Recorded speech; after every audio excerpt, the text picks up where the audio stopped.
Oh, the scriptures are about the earth being flat and immovable. To your life, what do you think about the flat earth? My name is Ryan. I texted you one day, and there's a fad around the internet sweeping like crazy called the flat earth theory.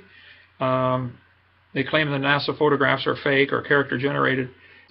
Comment. Questions you are currently getting about a flat earth are incredibly stupid. I'm going to pray they stop. What do you think about, is the earth flat? Is the earth is geocentricity? And does the earth move? Ever been? Okay, I wish you would look into the flat earth thing.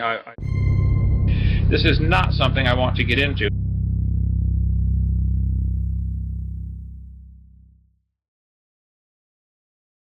Oh, the scriptures are about the earth being flat and immovable.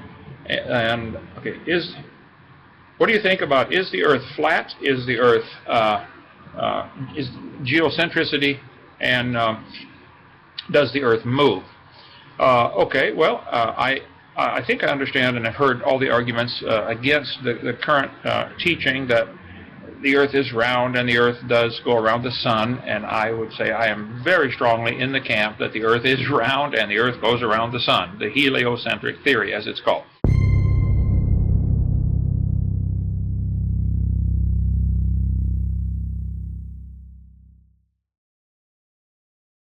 I'm getting a lot of questions on that topic. Maybe because of Rudy's channel. I know Rudy takes the other position, and Rudy's been a fabulous blessing in all this, and I just have to say I disagree. I think he's wrong. I think it's obvious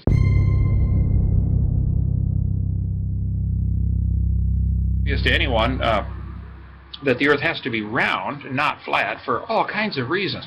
This started back a long time ago, thousands of years ago, when they could see the ships coming in. As they watch the ship come in, you see the top sail. You cannot see the ship, only the top sail. As it gets closer, you can see the top sail and the middle sail. As it gets closer, you can see the top, all three sails. And then gradually you can see the ship. Well, that's because the earth is curved. Yes, the earth is certainly round.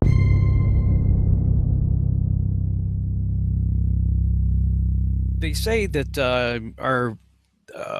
our field of view, as far as we can see, is about 3 miles out or so. And if you watch the videos that people are putting all over Facebook and stuff showing, sailboats and whatnot going out to sea, and it's true, the hull, it does disappear first. However, the vertical perspective never changes. I mean, if it's going over the curve of a ball away from you, then the vertical perspective should indicate that. The top of the ship should start to lean away from you. The mast has to have the vertical perspective. If the hull has disappeared, and some of these ships are pretty big, I mean, you're talking like 30, 40 feet or so are disappearing. So, I mean, if that much is being hid by an alleged curve, then that much of a leaning away needs to be evident in the visual perspective. But the vertical perspective never changes.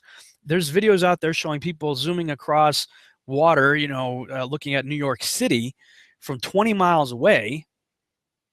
And yet, even though some of this, the lower levels, you can't see the street level because water's obscuring it, the buildings are all perfectly straight up and down.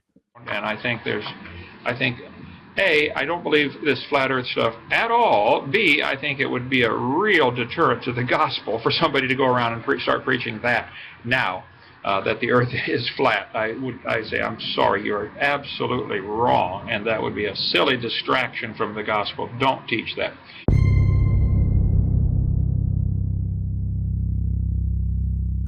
Let's talk about the gospel of Christ.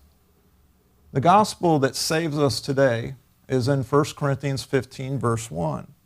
Moreover, brethren, I declare unto you the gospel meaning good news, which I preached unto you, which also you have received and wherein you stand. Verse 2, by which also you are saved. So this gospel that Paul's getting ready to tell these individuals, he says they're saved by it. Verse 3, for I delivered unto you first of all that which I also received, how that Christ died for our sins according to the Scriptures, and that he was buried, and that he rose again the third day according to the Scriptures.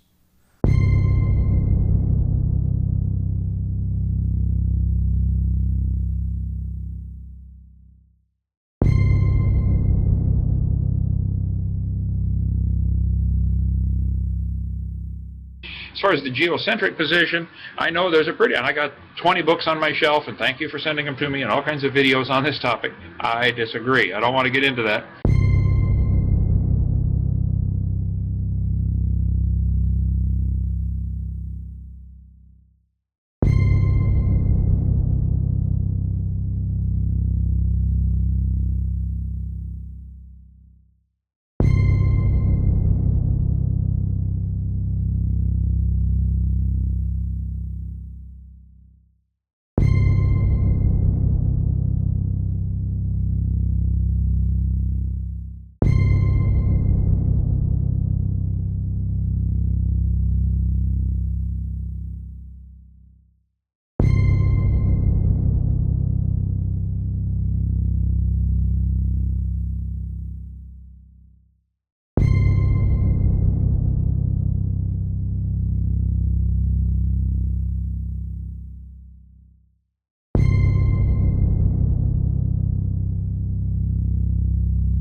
As part of my ministry, but I am very strongly in the heliocentric, meaning the sun is the center of our solar system. That does not mean the Earth is not the center of the universe. It probably is. It's certainly the center of everything we see. I mean, you can look at stars in all directions and see them going out the same distance, so that would make the Earth the center of the universe without being the center of this particular little solar system.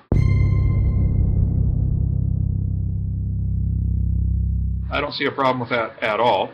Yes, I think the Earth is moving and spinning. There are Coriolis effect winds, which I don't think can be explained any other way.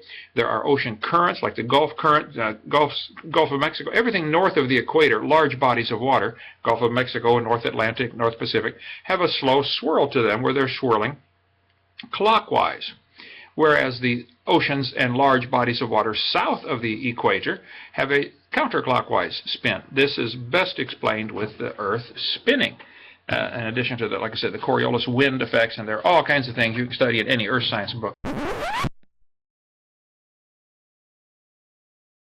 And there are all kinds of things you can study in any earth science book. Dr. Hovind taught science for 15 years. Then he got his PhD in education. He's always had a love for teaching. But one thing that he's discovered is that in many of the science textbooks across America today, there are some fallacies, some false information being presented. Why is this information in the science textbooks? What are they trying to prove? Hi, my name is Eric, and in this seminar called Lies in the Textbooks, you're going to find out some of those lies that are being presented and what you can do about it.